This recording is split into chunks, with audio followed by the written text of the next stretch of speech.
નમસ્કાર મિત્રો, ફરી એકવાર આપણી યુટ્યુબ ચેનલ પર નવા વિડીયો સાથે આપનું હાર્દિક સ્વાગત કરું છું।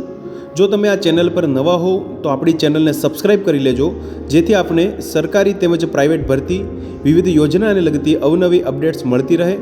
અને જો તમે અમારા વોટ્સઅપ ગ્રુપમાં જોડાયા ના હો તો તેની લિંક નીચે ડિસ્ક્રિપ્શન બોક્સમાં આપેલી છે, ત્યાંથી તમે જોડાઈ શકો છો, જેમાં આપને વિડીયોને લગતી ડેઇલી પીડીએફ તેમજ અન્ય ભરતી વિશેની તમામ માહિતી મળી રહેશે। નમસ્કાર મિત્રો, તો વાત કરશું ગુજરાત ગૌણ સેવા પસંદગી મંડળ દ્વારા રમતગમત, યુવા અને સાંસ્કૃતિક પ્રવૃત્તિઓ વિભાગ હેઠળના ગ્રંથાલય નિયામક હસ્તકના ગ્રંથાલય કારકુન એટલે કે લાઇબ્રેરી ક્લર્ક વર્ગ 3 સંવર્ગની કુલ 86 જગ્યાઓ માટે સ્પર્ધાત્મક પરીક્ષા મારફતે સીધી ભરતીથી ભરવા માટેની આ પ્રક્રિયામાં પસંદગી યાદી તૈયાર કરવા માટે ઉમેદવારો પાસેથી ઓજાસની ઓફિશિયલ વેબસાઇટ પર ઓનલાઈન અરજીપત્રક મંગાવવામાં આવે છે। મિત્રો, વિડીયોમાં સંપૂર્ણ માહિતી મેળવીશું। શૈક્ષણિક લાયકાત શું હશે, પગાર ધોરણ શું હશે, પરીક્ષા પદ્ધતિ કઈ રીતની હશે તેમજ અરજી ફોર્મ કેવી રીતે ભરવું, તો તમે છેલ્લે સુધી વિડીયોમાં બન્યા રહેજો। તમે જોઈ શકો છો મિત્રો, http://ojas.gujarat.gov.in ની જે ઓફિશિયલ વેબસાઇટ છે, જે નીચે ડિસ્ક્રિપ્શન બોક્સમાં આપેલી છે, ત્યાં જઈ અને તારીખ 16/12/2025 2 વાગ્યાથી લઈ 30/12/2025 સુધીમાં ઓનલાઈન અરજી ફોર્મ ભરવાનું રહેશે। મિત્રો, અરજી કરવા માટે વિગતવાર સૂચનાઓ સહિત આ સમગ્ર જાહેરાત દરેક ઉમેદવારે પ્રથમ ધ્યાનથી વાંચવાની રહેશે મિત્રો, જેથી ઉમેદવાર દ્વારા અરજીપત્રક ભરતા સમયે કોઈ પણ ભૂલ કે ખોટી વિગત દર્શાવવાનું ટાળી શકાય, જેના કારણે ઉમેદવારી રદ થવાના પ્રશ્નો ઉપસ્થિત ના થાય।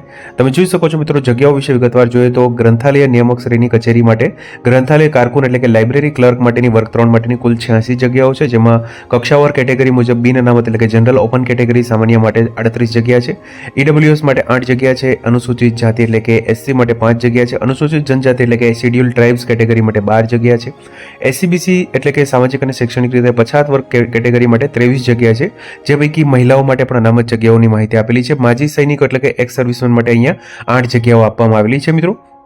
ત્યારબાદ તમે જોઈ શકો છો મિત્રો, આગળ આપણે વાત કરીએ તો વયમર્યાદા અહીંયા 18 વર્ષથી ઓછી નહીં, 35 વર્ષથી વધુ ના હોવી જોઈએ, એટલે કે 18 થી 35 વર્ષ સુધીની વયમર્યાદા રહેશે, જે કટ ઓફ ડેટ 30/12/2025 સુધીની રહેશે મિત્રો। જે અનામત જે કક્ષાના તેમજ સામાન્ય વર્ગના મહિલા ઉમેદવારો માટે જે વયમર્યાદામાં છૂટછાટની વાત કરીએ મહત્તમ, તો તમે જોઈ શકો છો સામાન્ય કેટેગરીના મહિલા ઉમેદવારોને મહત્તમ 5 વર્ષની છૂટછાટ રહેશે, જેમાં મહત્તમ 40 વર્ષ સુધીની મર્યાદામાં અનામત કેટેગરીના પુરુષ ઉમેદવારોને મહત્તમ 5 વર્ષ સુધીની છૂટછાટ રહેશે, તેમજ દિવ્યાંગ ઉમેદવારો માટે તેમજ માજી સૈનિકો માટે પણ અહીંયા માહિતી આપેલી છે।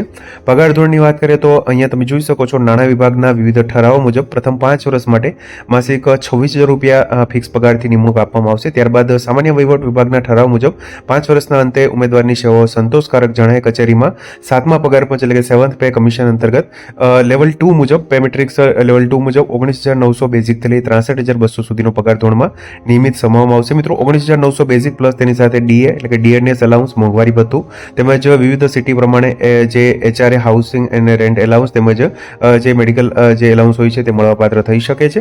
શૈક્ષણિક લાયકાતની વાત કરીએ મિત્રો તો bachelor degree in library and information science અથવા તો library science obtain from any university or institution establish or incorporated by the under the central or state in India, એટલે કે મિત્રો અહીંયા BLIS એટલે લાઇબ્રેરીનો જે કોર્સ આવે છે મિત્રો, bachelor of library and information science અથવા તો બેચલર લાઇબ્રેરી સાયન્સનો કોર્સ કરેલો હોવો જોઈએ, એટલે કે ગ્રેજ્યુએટ થયેલા હોવો જોઈએ।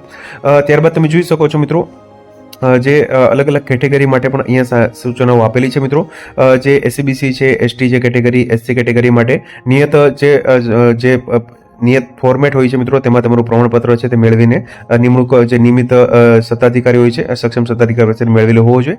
એસસીબીસી કેટેગરી માટે જે નોન ક્રિમિનલ સર્ટિફિકેટની વાત કરીએ તો તમે જોઈ શકો છો રાજ્ય સરકારની નોકરી માટે નિયત થયેલ પરિશિષ્ટ 4 મુજબનું નોન ક્રિમિનલ 1/4/2023 થી અરજી સ્વીકારવાની છેલ્લી તારીખ એટલે કે 30/12/2025 સુધીમાં મેળવેલું હોવું જોઈએ। તે સિવાય મિત્રો તેના વિકલ્પ રૂપે કેન્દ્ર સરકારની નોકરીઓ માટે અનામત માટે ભારત સરકારે ઠેરવેલ હોય ટેરું ઠરાવેલું એનેક્સર એ મુજબનું 1/4/2025 થી 30/12/2025 સુધીમાં મેળવેલું પ્રમાણપત્ર હતો તે પણ તમે રજૂ કરવાનું રહેશે મિત્રો। ત્યારબાદ તમે જોઈ શકો છો ઈડબ્લ્યુએસ માટે પણ અહીંયા 31/12/2022 થી 30/12/2025 સુધીનું એનેક્સર KH અંગ્રેજી મુજબનું ગુજરાતી ગ જે નિયત નમૂનાનું રાજ્ય સરકાર હેઠળનું પ્રમાણપત્ર અથવા તો તેની વિકલ્પ રૂપે નાણાકીય વર્ષ 24-25ના આધારે 1/4/2025 થી 30/12/2025 સુધીનું ભારત સરકાર હેઠળના ઈડબ્લ્યુએસ અનામતના લાભ માટે ઇન્કમ એન્ડ એસેટ સર્ટિફિકેટ હોય તો તેવું પણ તમે રજૂ કરી શકશો। દિવ્યાંગ ઉમેદવારો માટે જે સુપરિન્ટેન્ડન્ટ અથવા તો સિવિલ સર્જન પાસેથી વયમર્યાદાની અંદર જે છૂટછાટ માટે દિવ્યાંગતાનું પ્રમાણપત્ર પણ નિયત ફોર્મેટમાં મેળવવાનું રહેશે. માજી સૈનિક માટે, વિધવા ઉમેદવારો માટે તેમજ રમતગમત માટે ઉમેદવારો માટે નિયત જે 5% ગુણ છે તે CBRT બેઝિસ પર મળવાપાત્ર થઈ શકે છે. શૈક્ષણિક લાયકાત, વયમર્યાદા તેમજ અન્ય લાયકાતો માટે નિર્ધારિત તારીખ છે તે 30 ડિસેમ્બર 2025 સુધીની ધ્યાનમાં રાખવામાં આવશે. કોમ્પ્યુટરની જાણકારી મુજબ અહીંયા માહિતીની વાત કરીએ તો ડિગ્રી અથવા તો ડિપ્લોમા તમે જે કોમ્પ્યુટરનું પ્રમાણપત્ર ધરાવતા હોય છે, એક વિષય કોમ્પ્યુટર તરીકે હોય અથવા તો ધોરણ 10 અથવા તો 12માં એક વિષય ધરાવતા હોય તો તેઓ ઉમેદવારો પણ અહીં અરજી કરી શકશે. જો કે આ તબક્કે આવું પ્રમાણપત્ર ના ધરાવતો ઉમેદવારો પણ અરજી કરી શકશે, પરંતુ આવા ઉમેદવારોએ નિમણૂક સત્તાધિકારી સમક્ષ કોમ્પ્યુટરની બેઝિક નોલેજની પરીક્ષા પાસ કર્યાનું આવું પ્રમાણપત્ર નિમણૂક મેળવતા પહેલા અચૂક રજૂ કરવાનું રહેશે.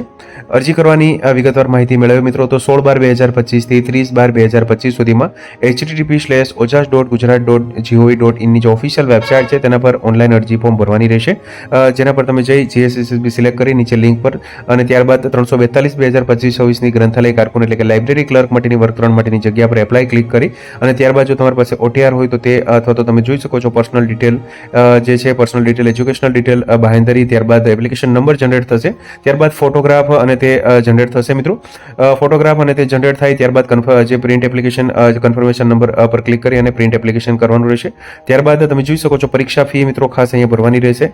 JD એટલે કે સામાન્ય વહીવટ વિભાગના ઠરાવ મુજબ 31/1/2024ના અંતર્ગત ગુજરાત ગૌણ સેવા પસંદગી મંડળ દ્વારા પ્રાથમિક પરીક્ષા માટે બિન અનામત વર્ગ એટલે કે જનરલ કેટેગરી માટે ઓપન કેટેગરી માટે ₹500 ફી, જ્યારે અનામત કેટેગરીમાં તમામ જે મહિલા કેટેગરીમાં તેમજ SCBC, ST, SC, EWS તેમજ દિવ્યાંગજન એક્સ સર્વિસમેન માટે ₹400 રહેશે. તેમજ પરીક્ષામાં ઉપસ્થિત રહેતા ઉમેદવારોને પરીક્ષા ફી છે પરત મળવાપાત્ર થઈ શકે છે મિત્રો. ફી છે મિત્રો તે ખાસ 2/1/2024 સુધીમાં ઓનલાઈન જે ઓજાસની વેબસાઇટ છે મિત્રો તેના પર જે પ્રિન્ટ એપ્લિકેશન ફોર્મની બાજુમાં પે ફીઝ પર ઓપ્શન દેખાય છે, તેના પર તમે online internet banking, debit card, વોલેટથી તમે એપ્લિકેશન ફી ભરવાનું રહેશે મિત્રો. એપ્લિકેશન ફી નહીં ભરેલી હોય તો તમારું એપ્લિકેશન ફોર્મ છે મિત્રો તે માન્ય ગણવામાં નહીં આવે, એટલે ખાસ ધ્યાન રાખજો મિત્રો. તેનું જે પ્રિન્ટ અથવા તો રસીદ છે તે સાચવવાની રહેશે મિત્રો. આ સંવર્ગમાં ભરતી નિયમોમાં દર્શાવેલ શૈક્ષણિક લાયકાત, વયમર્યાદા, અરજી કરવા બાબતે કોઈ પણ જે ક્વેરી હોય, માર્ગદર્શનની આવશ્યકતા હોય તો અહીંયા આપેલો છે કચેરીનો સંપર્ક નંબર, તેના પર તમે સંપર્ક કરી શકો છો. પરીક્ષા પદ્ધતિની વાત કરીએ મિત્રો તો CBRT બેઝ એટલે કે કોમ્પ્યુટર બેઝ રિક્રુટમેન્ટ જે રિસ્પોન્સ ટેસ્ટ અંતર્ગત OMR બેઝ અહીંયા પરીક્ષા હશે, જેમાં પાર્ટ A ની વાત કરીએ તો 60 માર્ક્સનું, જેમાં ડેટા ઇન્ટરપ્રિટેશન, ગાણિતિક કસોટીઓ 30 માર્ક્સનું, જ્યારે પાર્ટ B માં 120 માર્ક્સનું સંબંધિત વિષયનું, 30 માર્ક્સનું ભારતનું બંધારણ, 150 માર્ક્સનું, કુલ મળીને 210 માર્ક્સ હશે. 3 કલાકનો સંયુક્ત સમયગાળો રહેશે મિત્રો, તેમજ 1/4 એટલે કે 0.25 નેગેટિવ માર્કિંગ હશે મિત્રો. ત્યારબાદ તમે જોઈ શકો છો મિત્રો જે કટ ઓફની વાત કરીએ જે ક્વોલિફાઇંગ સ્ટાન્ડર્ડ તો જે ન્યૂનતમ અહીંયા 40% ક્વોલિફાઇંગ સ્ટાન્ડર્ડ અલાયદું રહેશે કે બંને જે ભાગ છે પાર્ટ A, પાર્ટ B માટે 40% જે ગુણ છે મિત્રો તે મેળવેલા હોવો જોઈએ તો તમે અહીંયા ખાલી એલિજિબલ એટલે કે ક્વોલિફાઇંગ સ્ટાન્ડર્ડ હશે. પસંદગી યાદી તેમજ ત્યારબાદ પ્રતીક્ષા યાદી તૈયાર કરવામાં આવશે મિત્રો, અને ત્યારબાદ તમે જે નિમણૂક જે સરકાર જે તે સંબંધિત વિભાગને મંડળ પાત્ર મળવાપાત્ર થશે. અગત્યની સૂચનાઓ પણ આપેલી છે મિત્રો, વિગતવાર સંપૂર્ણ માહિતી વાંચી અને ત્યારબાદ ઓનલાઈન અરજી ફોર્મ છે તે ભરવાનું રહેશે. તમે જોઈ શકો છો તારીખ 12/12/2025ના રોજ ઓજાસની જે GSSBની જે ઓફિશિયલ વેબસાઇટ છે તેના પર ભરતી માટેની જાહેરાત આવેલી છે મિત્રો. ગ્રંથાલય કારકુન વર્ગ 3 માટેની જે આ ભરતી માટેની જાહેરાત છે મિત્રો. રમતગમત, યુવા અને સાંસ્કૃતિક પ્રવૃત્તિનો વિભાગ હેઠળ ગ્રંથાલય નિયામક હસ્તકના ગ્રંથાલય કારકુન માટેની કુલ 86 જગ્યાઓ માટેની ભરતી માટેની જાહેરાત છે મિત્રો. તો મિત્રો જો વિડીયો પસંદ આવ્યો હોય તો લાઇક કરજો તેમજ તમારા મિત્રો સુધી શેર કરજો. વધુમાં ચેનલને સબસ્ક્રાઇબ કરી લેજો જેથી આપને આવી વિવિધ માહિતી મળતી રહે. મિત્રો વિડીયો જોવા બદલ આપનો ખૂબ ખૂબ આભાર. મળીએ એક નવા વિડીયો સાથે, ત્યાં સુધી જય હિન્દ, ભારત માતા કી જય.